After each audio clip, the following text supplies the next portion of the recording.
उदारीकरण, निजीकरण और भूमंडलीकरण की नई आर्थिक नीति घोषित की गई, उस समय दोस्तों प्रधानमंत्री कौन थे, ये यहाँ पर आपको बताना है। तो दोस्तों इसका सही उत्तर हो जाएगा PB Narasimha Rao, option number C हो जाएगा नरसिम्हा राव द्वारा। ऑप्शन नंबर सी, उदारीकरण, निजीकरण, भूमंडलीकरण की आर्थिक नीति की घोषित दोस्तों की गई थी उस समय, तो पीएम थे नरसिंह राव। अगला प्रश्न है यहाँ पर हमारा, निम्न में से कौन से शीतोष्ण घास के मैदान यूरेशिया में पाए जाते हैं? जबरदस्त प्रश्न है। प्रेरीज, स्टेपीज, डाउन्स या फिर वेल्ड्स? दोस्तों जल्दी से यहाँ पर आपको बताना है।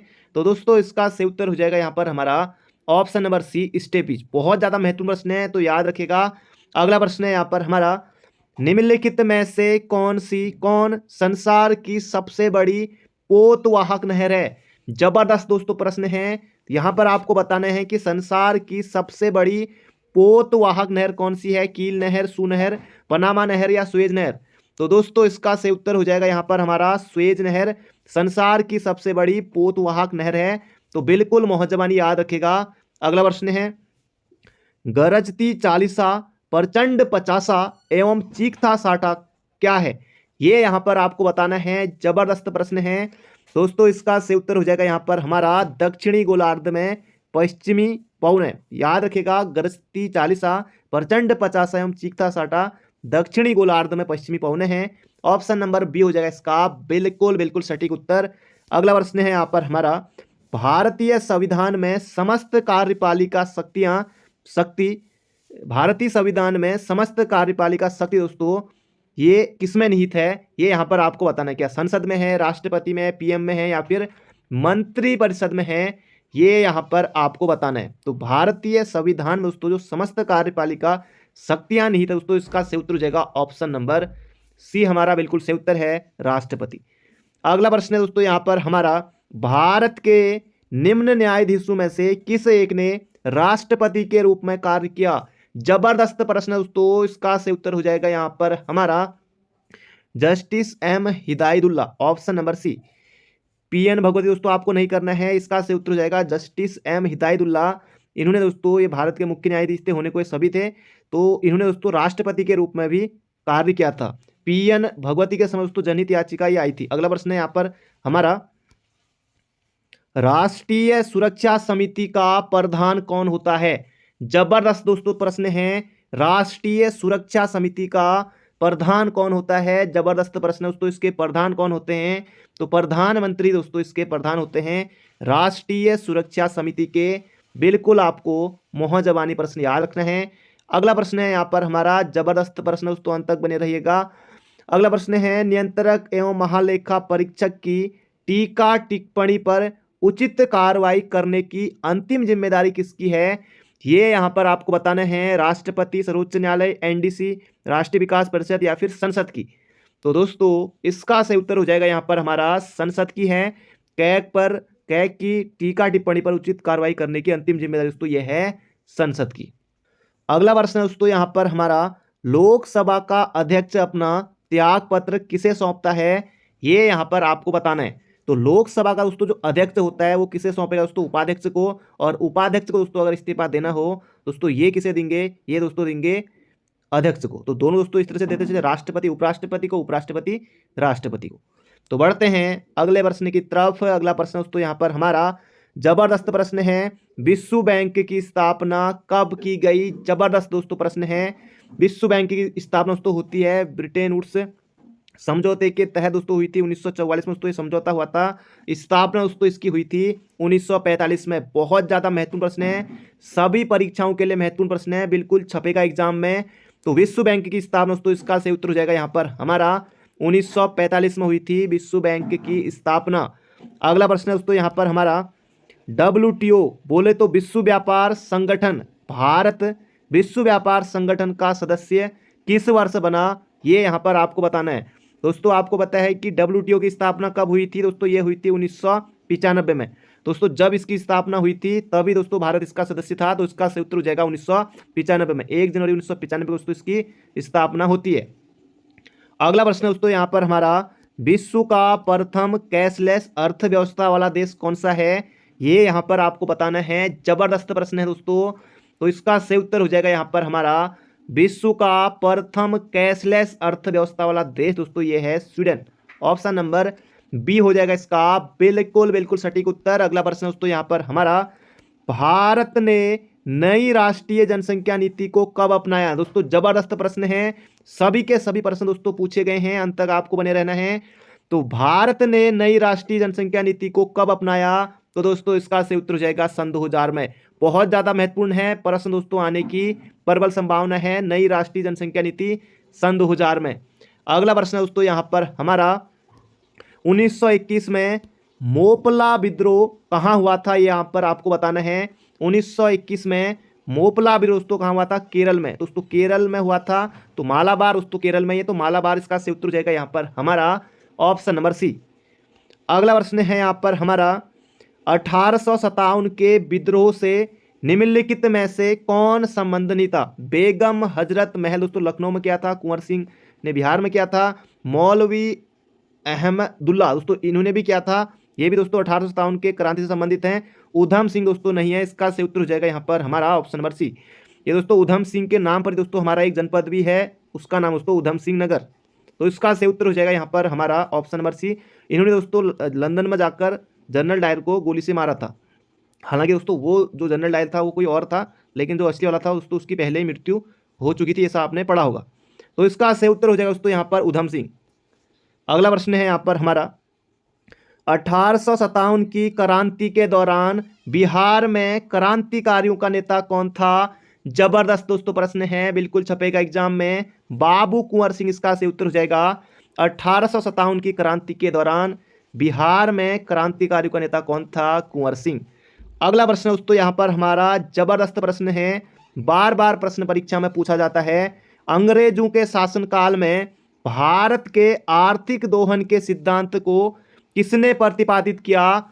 ये यहाँ पर आपको बताना है दोस्तों। इसका सही उत्तर हो जाएगा, किसने किया था? दादा ने किया था, दादा भाई नौरोजी हो जाएगा इसका सही उत्तर ऑप्शन नंबर डी। अंग्रेजों के शासनकाल में भारत के आर्थिक दोहन के सिद्धांत का प्रतिपादन दोस्तों किसने किया था? ये हो जाएगा दादा भाई नौरोजी ने। अगला प्रश्न दोस्तों जबरदस्त प्रश्न है, सभी के सभी प्रश्न महत्वपूर्ण हैं। किसके शासनकाल में स्थायी बंदोबस्त प्रारंभ किया गया था? जल्दी से दोस्तों यहाँ पर आपको बताना है। तो इसका सही उत्तर हो जाएगा दोस्तों Lord Cornwallis, option number B. जबरदस्त प्रश्न है, स्थायी बंदोबस्त दोस्तों प्रारंभ किया गया था किसके शासनकाल में? दोस्तों ये हो जाएगा Lord Cornwallis, option number B. जबरदस्त प्रश्न है। बढ़ते हैं अगले प्रश्न की तरफ। अगला प्रश्न है यहाँ पर हमारा, भारत में करजन के प्रशासन की तुलना औरंगजेब से किसने की थी? जबरदस्त प्रश्न दोस्तों ये की थी गोपाल कृष्ण गोखले, जी के गोखले ने भारत में लॉर्ड करजन के प्रशासन की तुलना दोस्तों किससे की थी? औरंगजेब से की थी, ये आपको याद रखना है। तो बढ़ते हैं अगले प्रश्न की तरफ दोस्तों। इसी तरह से हम चलेंगे, सीधे प्रश्न और सीधे उत्तर रिवीजन दोस्तों आपको यहाँ पर करना है। 101 प्रश्नों का दोस्तों ये आपका टेस्ट है, बने रहेगा अंत तक। अगला प्रश्न है, पेशवाई को कब समाप्त किया गया था? जल्दी से बताइए, पेशवाई को कब समाप्त किया गया था? तो इसका सही उत्तर हो जाएगा 1818 में। ऑप्शन नंबर बी हो जाएगा इसका सही उत्तर, बी फॉर बागेश्वर। अगला प्रश्न है यहाँ पर हमारा, प्राचीन स्मारक संरक्षण एक्ट किस गवर्नर जनरल के कार्यकाल में पारित हुआ? जबरदस्त प्रश्न दोस्तों, इससे पहले भी हम इस प्रश्न को कई बार देख चुके हैं। तो दोस्तों आपके मन में उत्तर आ गया होगा 5 सेकंड के भीतर। तो इसका सही उत्तर हो जाएगा option number C, Lord Curzon. Lord Curzon के समय दोस्तों 1904 में प्राचीन स्मारक संरक्षण एक्ट ये दोस्तों पारित हुआ था। बिल्कुल आपको मोहजबानी याद रखना है। अगला प्रश्न दोस्तों बार बार ये प्रश्न परीक्षा में आता है, यूकेपीएससी दोस्तों अक्सर इस प्रश्न को पूछता है। तो हिंदुस्तान सोशलिस्ट रिपब्लिकन एसोसिएशन की स्थापना कब हुई? जल्दी से यहां पर आपको बताना है, हिंदुस्तान सोशलिस्ट रिपब्लिकन एसोसिएशन की स्थापना कब हुई? तो दोस्तों ये हुई थी 1928 में। जबरदस्त प्रश्न है, आ सकता है फिर से एग्जाम में। तो बढ़ते हैं अगले प्रश्न की तरफ। अगला प्रश्न है यहाँ पर हमारा, महाराष्ट्र में गणपति पर्व का श्री गणेश किया था किसने? जल्दी से यहाँ पर आपको बताना है दोस्तों किसने किया था? बाल गंगाधर तिलक। स्वराज मेरा जन्म सिद्ध अधिकार है और इसे मैं लेकर रहूंगा, ये भी दोस्तों किसने कहा था? बाल गंगाधर तिलक, बोले तो बीजी तिलक। बीजी तिलक से दोस्तों 4 बार दोस्तों कौन मिले थे? वदीदत्त पांडे। अंतिम बार दोस्तों मिलने पर कहा था कि मेरी 4 धाम यात्रा पूरी होगी, ये वदिदत्त पांडे ने कहा था। और कुमाऊं आने का भी दोस्तों न्योता दिया था। वदिदत्त पांडे के गुरु कौन थे दोस्तों? वो भी कौन थे? तिलक थे। तो इसका सही उत्तर हो जाएगा यहाँ पर हमारा ऑप्शन नंबर ए। अगला प्रश्न है, क्रांतिकारियों के एक गुप्त समाज अभिनव भारत का गठन किसने किया था? जबरदस्त प्रश्न है दोस्तों, जल्दी से यहाँ पर आपको बताना है।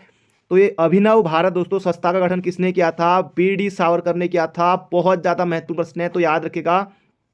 अभिनव भारत दोस्तों संस्था का गठन किसने किया था? बी.डी. सावरकर। अगला प्रश्न दोस्तों यहाँ पर हमारा बिल्कुल आसान प्रश्न है, सीधे सीधे दोस्तों पुलिस परीक्षा में टपक सकता है प्रश्न। स्वामी विवेकानंद द्वारा रामकृष्ण मिशन की स्थापना की गई। जल्दी से दोस्तों यहाँ पर आपको बताना है, स्वामी विवेकानंद के द्वारा दोस्तों रामकृष्ण मिशन की स्थापना की गई थी 1897 में दोस्तों। बिल्कुल आपको याद है, अच्छे से याद है। ऑप्शन नंबर डी हो जाएगा इसका बिल्कुल सटीक उत्तर। तो बढ़ते हैं अगले प्रश्न की तरफ। इनका दोस्तों मूल नाम क्या था? स्वामी विवेकानंद का दोस्तों मूल नाम क्या था? कमेंट बॉक्स में छापिएगा जरूर कि इनका मूल नाम क्या था। अगला प्रश्न दोस्तों यहाँ पर हमारा जबरदस्त प्रश्न, एक और प्रश्न आपके सामने है। निम्नलिखित में से कौन सा एक जर्नल अबुल कलाम आजाद द्वारा प्रकाशित होता है दोस्तों? कौन सा एक पत्र इनमें से आपको बताना है। तो दोस्तों इसका सही उत्तर हो जाएगा अल हिलाल। ऑप्शन नंबर ए हो जाएगा इसका बिल्कुल सही उत्तर, अबुल कलाम अल हिलाल। इस तरह से आप याद रख सकते हैं। अगला प्रश्न दोस्तों यहाँ पर हमारा जबरदस्त और धांसू प्रश्न, निम्नलिखित में से कौन इंडियन एसोसिएशन का संस्थापक था? जबरदस्त प्रश्न है। Gopal Krishna Gokhale, Bipin Chandra Paul, SN. बनर्जी, बोले तो सुरेंद्र नाथ बैनर्जी, दादा भाई नौरोजी। दोस्तों इसका सही उत्तर हो जाएगा यहाँ पर हमारा Surendra Nath Banerjee, S N. Banerjee. Option number D for Dehradun इसका बिल्कुल सही उत्तर है। तो बढ़ते हैं अगले प्रश्न की तरफ। अगला प्रश्न यहाँ पर हमारा नव बौद्धवाद के प्रतिपादक कौन है? जल्दी से दोस्तों यहाँ पर आपको बताना है।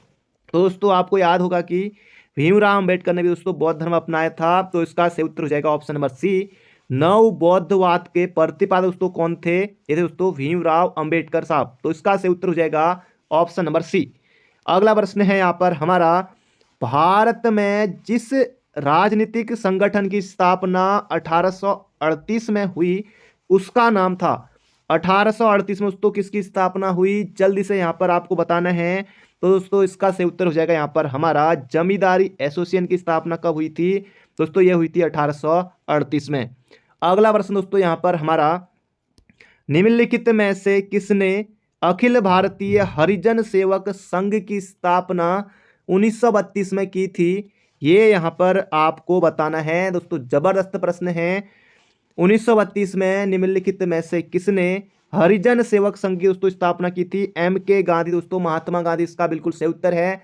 तो बढ़ते हैं अगले प्रश्न की तरफ। अगला प्रश्न दोस्तों यहाँ पर हमारा, जब भारत स्वतंत्र हुआ उस समय कांग्रेस के अध्यक्ष कौन थे? दोस्तों बार बार ये प्रश्न परीक्षा में आता है। जब भारत स्वतंत्र हुआ उस समय दोस्तों कांग्रेस के अध्यक्ष कौन थे? तो दोस्तों इसका सही उत्तर हो जाएगा जे.बी. कृपलानी दोस्तों 1947 के समय दोस्तों कांग्रेस के अध्यक्ष थे। बिल्कुल आपको याद रखना है, बहुत ज़्यादा महत्वपूर्ण प्रश्न है और अक्सर दोस्तों परीक्षाओं में आपको ये प्रश्न देखने को मिल जाएगा। अगला प्रश्न है यहाँ पर हमारा, जन गण मन पहली बार किस अवसर पर गाया गया? 1896 या 1911? इन दो ऑप्शनों में दोस्तों टक्कर है। एक में दोस्तों गाया गया था जनगण मन, एक में दोस्तों गाया गया था हमारा राष्ट्रीय गीत वंदे मातरम। दोस्तों किस में गाया गया था? तो इसका सही उत्तर हो जाएगा भारतीय राष्ट्रीय कांग्रेस का 1911 का कलकत्ता अधिवेशन। तो ये आपको याद रखना है, जबरदस्त प्रश्न है। और दोस्तों जो 1896 में दोस्तों गाया गया था, ये भी दोस्तों कलकत्ता अधिवेशन था। इसमें दोस्तों गाया गया था हमारा राष्ट्रीय गीत वंदे मातरम। तो दोनों आपको याद रखने हैं। तो 1911 इसका सही उत्तर हो जाएगा। जन मन गण दोस्तों पहली बार कब गाया गया? भारतीय राष्ट्रीय कांग्रेस का अधिवेशन 1911। ऑप्शन नंबर सी हो जाएगा इसका बिल्कुल सटीक उत्तर। अगला प्रश्न दोस्तों यहाँ पर हमारा, किसने कहा था तिलक भारतीय शांति के जनक हैं? जल्दी से दोस्तों आपको यहाँ पर बताना है, किसने कहा था तिलक भारतीय शांति के जनक हैं? तो इसका सही उत्तर हो जाएगा यहाँ पर हमारा वैलेंटाइन सिरोल दोस्तों। ऑप्शन नंबर सी हो जाएगा Valentine Chirol, V Chirol. Option number A होगा इसका बिल्कुल सटीक उत्तर।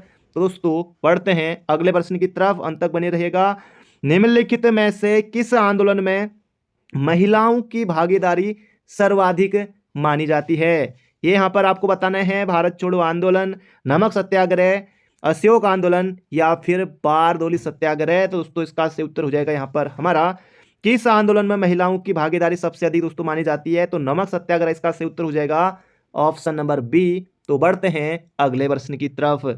अगला प्रश्न है यहाँ पर हमारा निम्नलिखित व्यक्तियों में से किसने इरविन तथा गांधी को दो महात्मा कहा था। जल्द से दोस्तों यहाँ पर आपको बताना है निम्नलिखित व्यक्तियों में से किसने इरविन तथा गांधी को दो महात्मा कहा था। तो दोस्तों इसका से उत्तर हो जाएगा यहाँ पर हमारा सरोजिनी नायडू ने कहा था। ऑप्शन नंबर बी हो जाएगा इसका बिल्कुल बिल्कुल सटीक उत्तर। जबरदस्त प्रश्न है।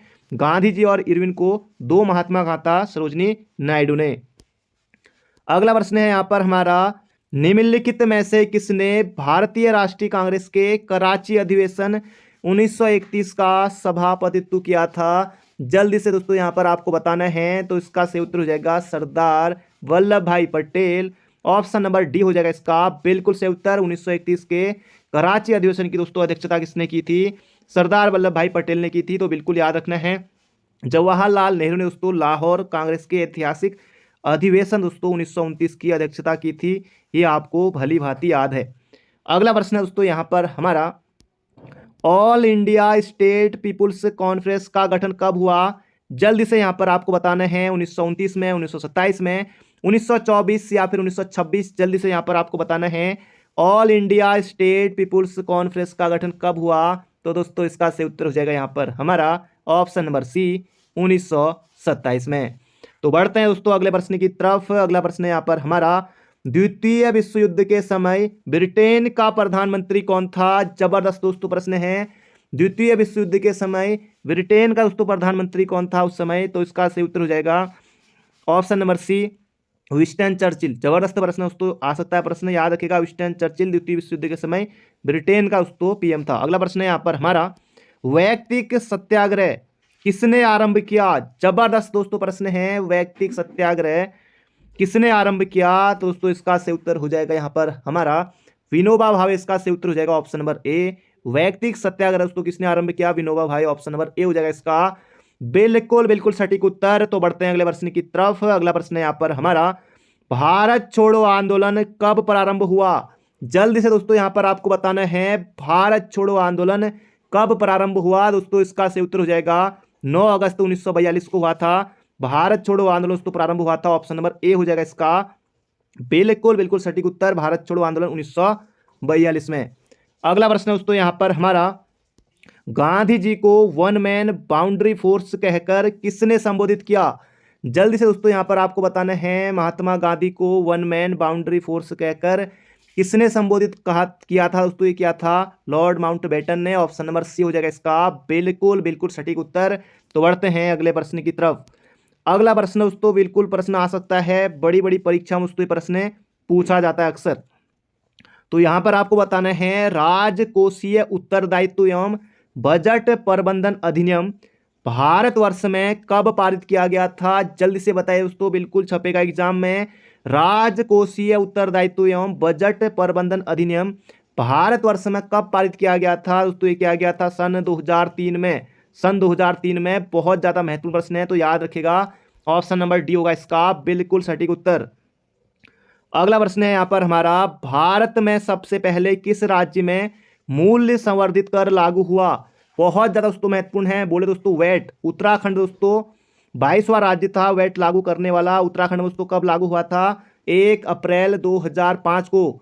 तो पहला राज्य दोस्तों कौन था जिसने दोस्तों सबसे पहले ये मूल्य संवर्धित कर लागू किया था। तो इसका सही उत्तर होगा दोस्तों option number C HR Haryana. Option number C हो जाएगा इसका बिल्कुल बिल्कुल सटीक उत्तर। तो बढ़ते हैं अगले प्रश्न की तरफ। अगला प्रश्न दोस्तों एक और छपने वाला प्रश्न। वैसे दोस्तों ये सभी के सभी प्रश्न पहले किसी न किसी परीक्षा में दोस्तों छप चुके हैं, आ चुके हैं।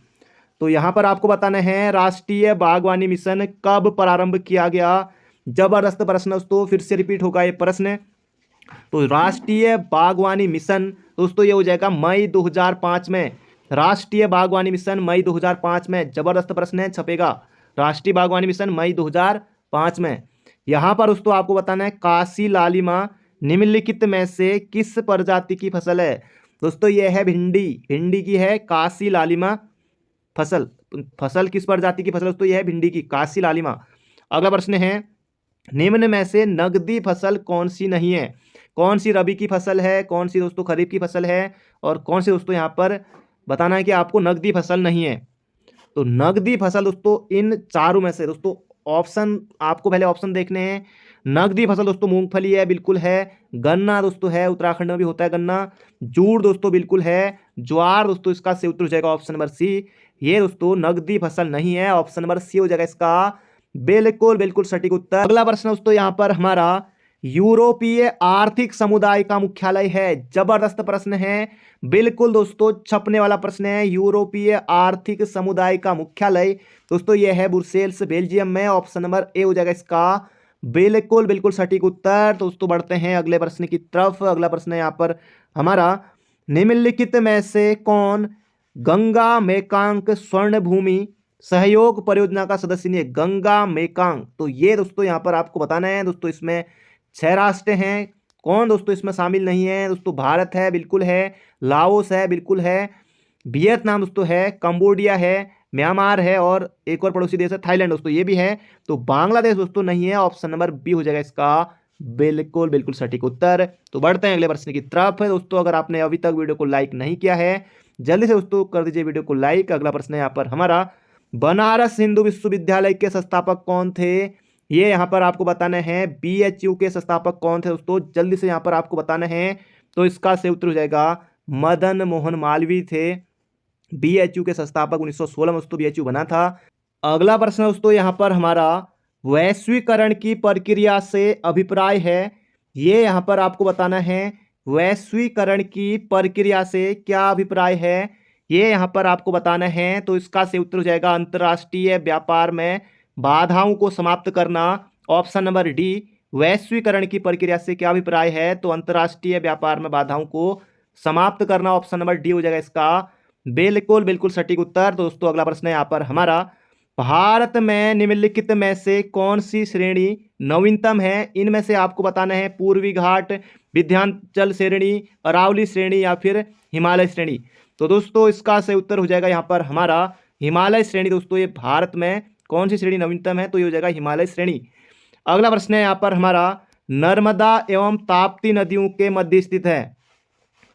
तो नर्मदा एवं ताप्ती नदियों के दोस्तों मध्य स्थित है, ये हो जाएगा सतपुड़ा श्रेणियां। अरावली दोस्तों दूर हो जाएगा, तो इसका से उत्तर हो जाएगा सतपुड़ा श्रेणियां। अमरकंटक से दोस्तों निकलती हैं ये नदियां, तो ये आपको याद रखना है। तो इसका से उत्तर हो जाएगा नर्मदा एवं ताप्ती नदियों के मध्य है सतपुड़ा श्रेणियां। अगला प्रश्न है दोस्तों यहाँ पर हमारा, निम्नलिखित में से कौन एक सुमेलित नहीं है? ये दोस्तों यहाँ पर आपको बताना है। थारू दोस्तों आपको पता है कि एक जनजाति है दोस्तों, जो हमारे यहाँ रहती है उधमसिंह नगर में। दोस्तों बिल्कुल सही है। इसी तरह दोस्तों टोडा जो है दक्षिण वाला दोस्तों, तमिलनाडु वाला इलाका दोस्तों जो है, और दक्षिण वाला दोस्तों ये पाई जाती है टोडा जनजाति, ये भी सही है। शेरपा दोस्तों ये लोग नेपाल में, बिल्कुल सही है। जुलू दोस्तों ये उड़ीसा में दोस्तों नहीं, जुलू दोस्तों ये है दक्षिण अफ्रीका में। तो इसका सही उत्तर हो जाएगा यहाँ पर हमारा ऑप्शन नंबर डी। अगला प्रश्न है यहाँ पर हमारा, जबरदस्त प्रश्न है, भारत में सबसे पुराना जल विद्युत स्टेशन है। जल्दी से यहाँ पर आपको बताना है, भारत में सबसे पुराना जल विद्युत स्टेशन दोस्तों कौन सा है? तो इसका सही उत्तर हो जाएगा सिद्राबाग, ऑप्शन नंबर डी। अगला प्रश्न है यहाँ पर हमारा, नॉर्मन अर्नेस्ट बोरलॉग जो हरित क्रांति के जनक के रूप में जाने जाते हैं दोस्तों, ये किस देश से हैं? ये यहाँ पर आपको बताना है। नॉर्मन अर्नेस्ट बोरलॉग दोस्तों हरित क्रांति के जनक इनको माना जाता है। तो इसका सही उत्तर दोस्तों ये कहाँ के हैं? संयुक्त राज्य अमेरिका के, USA के। ऑप्शन नंबर ए हो जाएगा इसका बिल्कुल बिल्कुल सटीक उत्तर। दोस्तों बढ़ते हैं अगले प्रश्न की तरफ। अगला प्रश्न है यहाँ पर हमारा, भारत में सबसे बड़ी तेल शोधनशाला कहाँ है? जल्दी से दोस्तों यहाँ पर आपको बताना है, भारत में सबसे बड़ी तेल शोधनशाला दोस्तों कहाँ है? गुजरात में है, जामनगर। इसका सही उत्तर हो जाएगा ऑप्शन नंबर ए। अगला प्रश्न दोस्तों जबरदस्त प्रश्न है, क्षेत्रफल और आयतन के आधार पर विश्व की सबसे बड़ी झील। जल्दी से बताना है, मिशिगन झील, अरल सागर, वैकाल झील, या फिर कैस्पियन सागर। जल्दी से दोस्तों यहाँ पर आपको बताना है, क्षेत्रफल और आयतन के आधार पर विश्व की सबसे बड़ी झील दोस्तों ये हो जाएगा कैस्पियन सागर है। ऑप्शन नंबर बी हो जाएगा इसका बिल्कुल बिल्कुल सटीक उत्तर। दोस्तों बढ़ते हैं अगले प्रश्न की तरफ। अगला प्रश्न यहाँ पर हमारा, किस नदी पर विश्व का सबसे बड़ा नदी द्वीप है? दोस्तों ये कौन सा है, कई बार दोस्तों हम देख चुके हैं, ब्रह्मपुत्र हो जाएगा इसका सही उत्तर। तो ये आपको दोस्तों बिल्कुल याद रखना है। विश्व का सबसे बड़ा नदी द्वीप दोस्तों कौन सा है, दोस्तों ये है ब्रह्मपुत्र। तो बिल्कुल आपको याद रखना है। अगला प्रश्न है, संसार का सबसे बड़ा द्वीप। दोस्तों जबरदस्त प्रश्न है। मेडागास्कर, बोर्नियो, ग्रीनलैंड या फिर न्यू गिनी, जल्दी से बताइए। संसार का सबसे बड़ा दोस्तों द्वीप कौन सा है, यह दोस्तों ग्रीनलैंड। बोले तो ऑप्शन नंबर बी हो जाएगा इसका बिल्कुल बिल्कुल सटीक उत्तर। दोस्तों ये आपको बिल्कुल याद रखना है। संसार का सबसे बड़ा द्वीप दोस्तों कौन सा है, यह है दोस्तों ग्रीनलैंड। अगला प्रश्न है, इनमें विश्व का सबसे बड़ा रेगिस्तान कौन सा है, कालाहारी, सहारा, गोबी या फिर थार। तो दोस्तों इसका सही उत्तर हो जाएगा यहाँ पर हमारा सबसे बड़ा दोस्तों रेगिस्तान कौन सा है, ये हो जाएगा सहारा हो जाएगा इसका सही उत्तर हमारा। ऑप्शन नंबर सी हो जाएगा इसका सही उत्तर। अफ्रीका में है। गोबी दोस्तों कहाँ है, मंगोलिया में है। अगला प्रश्न है, जब दिन और रात की अवधि बराबर होती है तो सूर्य की किरणें सीधी पड़ती हैं। जल्दी से आपको बताना है कहाँ पर दोस्तों पड़ती हैं। जब दिन और रात की अवधि बराबर होती है तो दोस्तों सूर्य की किरणें सीधी पड़ती दोस्तों कहाँ पर पड़ती हैं, तो भूमध्य रेखा इसका सही उत्तर हो जाएगा यहाँ पर हमारा ऑप्शन नंबर बी। जब दिन और रात की अवधि बराबर होती है दोस्तों सूर्य की किरणें बराबर और सीधी पड़ती दोस्तों कहाँ पर, भूमध्य रेखा पर हो जाएगा इसका सही उत्तर ऑप्शन नंबर बी।